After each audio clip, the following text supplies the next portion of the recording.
everyone, and Kate here to announce the Read-Along Most Victorian for the months of April and May. It seemed like there were a fair number of people that enjoyed the idea of having 2 months to read our next book again, and so the April-May pick that was requested specifically back when I first mentioned doing these Victorian read-alongs was Deerbrook by Harriet Martineau. So Harriet Martineau is in good company because George Eliot, out of all the different female Victorian authors out there that she read, she highly lauded and praised Elizabeth Gaskell, which makes a lot of sense, and Harriet Martineau.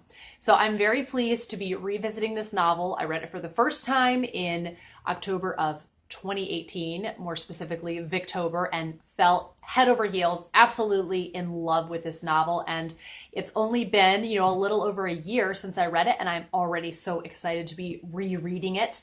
It's a bit of a slice of life novel where these two sisters, Margaret and Hester, move to a small town after moving away from Birmingham, which is a very industrial town.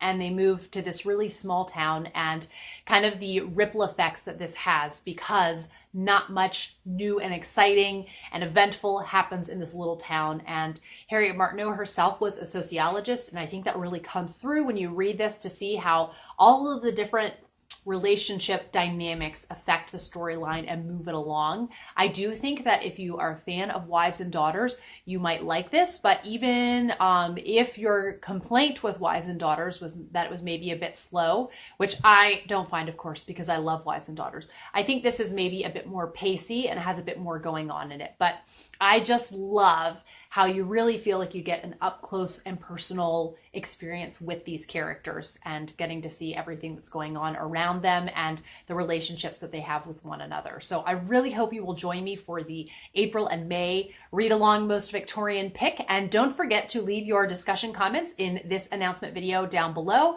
and I will try to include them in my review video, which will go up the very first Monday in June. So I will be back for another video soon, and happy reading.